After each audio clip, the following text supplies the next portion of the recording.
Cobra follows Los Angeles Lieutenant Marion Cobretti.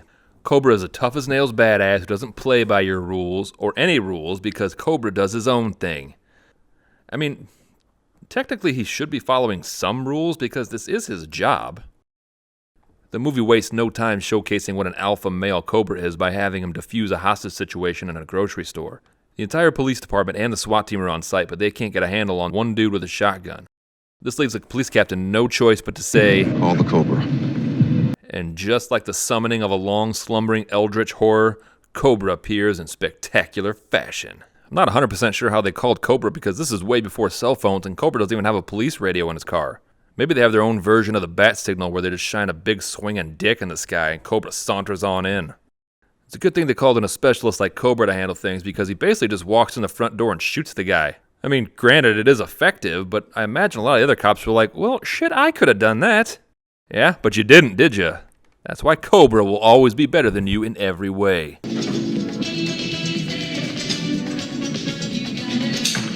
I hope those scissors are used exclusively for cutting pizza, otherwise that's just gross. Also, who uses scissors to cut pizza? And it was already a slice of pizza, he just cut a little chunk off it. What? Tonight, the man known as the Night Slasher has apparently struck for the 16th time in just over a month's time. The killer has been known to crawl through windows, cut telephone wires, and kill the victims in their sleep. The method of death has been mainly silent instruments, such as claw hammers, knives, and axes. That information is so important because the Night Slasher never kills anyone in that manner for the rest of the movie.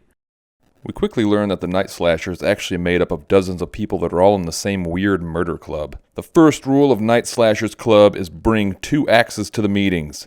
Second rule of Night Slasher's Club is bring 2 axes to the meeting, Dan. We do not have extras to give out. Third rule, no bare feet. During one of these late-night stab-a-thons, the Night Slashers are witnessed by Ingrid Knudsen while she's driving by. She doesn't actually see anything and definitely wouldn't have had any reason to remember the encounter except that the main Night Slasher stands in the middle of the road and creepily stares her down. But in light of the recent murders, Detective Monty and Captain Sears reluctantly let Cobra loose to catch this son of a bitch his way. And of course, we can't have a 1980s Stallone movie without a montage. There's no dialogue in those scenes because what the hell could Cobra possibly be asking them? Hey, where's the Night Slasher? You don't know? Okay, sorry to bother you. That was a shitty Stallone impression, I'm sorry. Oh my god, that sucked. Hey, where's the Night Slasher? I don't know, I've got nothing. We learned that one of the Night Slashers is Officer Stalk, who uses her position in the police department to track down Ingrid so they can kill her. And in true Night Slasher stealth fashion, they wage an all-out assault on Ingrid in a parking garage.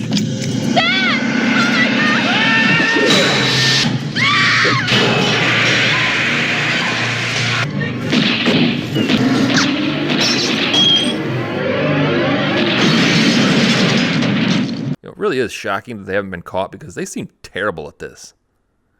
Ingrid gets away and immediately goes to the police where she provides a sketch of the Night Slasher. I can imagine the sketch artist saying, ma'am, are you sure you're not describing a cartoon character? She's gonna wreck our new world. End the dream. You have to stop her. It's important to note that the sketch she provided is the extent of her usefulness in this case. She can literally provide no more information as of any value. So naturally, the Night Slasher performs a daring assault on the hospital where Ingrid is at in order to try to murder her again. Since the Night Slasher knows that the cops have a sketch of his face, he goes full chameleon and completely transforms. I had to double check to see if they recast this role in the middle of shooting. The transformation is remarkable. You know, killing Ingrid should be pretty straightforward, but the Night Slasher is bound and determined to constantly make the audience question how he has evaded the police for so long.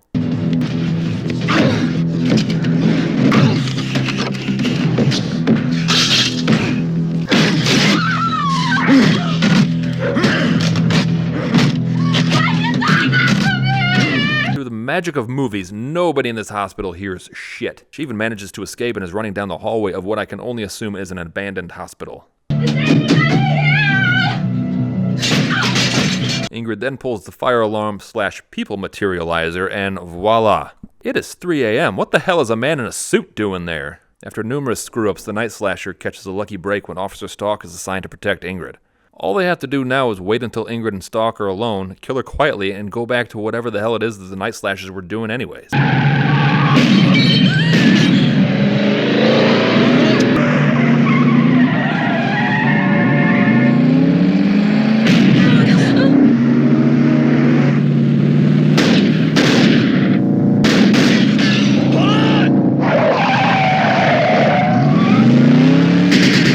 The Night Slashers fail yet again to kill Ingrid, and at this point it's just getting embarrassing. I think the main reason they haven't been caught yet isn't because they're so good at what they do, but the fact that both the Night Slashers and the cops are equally shitty at their jobs. Oh, and poor Officer Stalk, she sucks at both jobs. So since sending 3 cops to take Ingrid to a safe house didn't work, they decided to change tactics by sending the same 3 cops to take Ingrid to a different safe house upstate. Cobra, you are one crafty son of a bitch. Stalk calls the rest of the Night Slashers to let them know where the safe house is located. Freaking army of Night Slashers descend upon this tiny town in order to kill one freaking person. In the process, Stalk blows her cover by pointing out where Ingrid is, even though that is information they should already have. Remember, they are trying to kill Ingrid so that she can't identify them. They are doing a terrible job. Cobra and Ingrid manage to escape to a nearby factory that produces active volcanoes, I think. Cobra single-handedly murders about 20 of this gang and even burns one guy alive before a final showdown with the Night Slasher. You have the right to remain silent.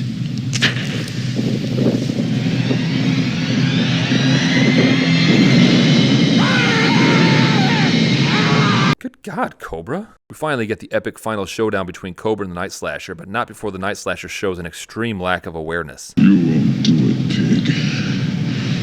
You won't shoot. You have to take me in. Have you not done any research on Marion Cobretti? He kills people every single day. How has Cobra given you the impression that he won't kill you? What the hell are you basing that on?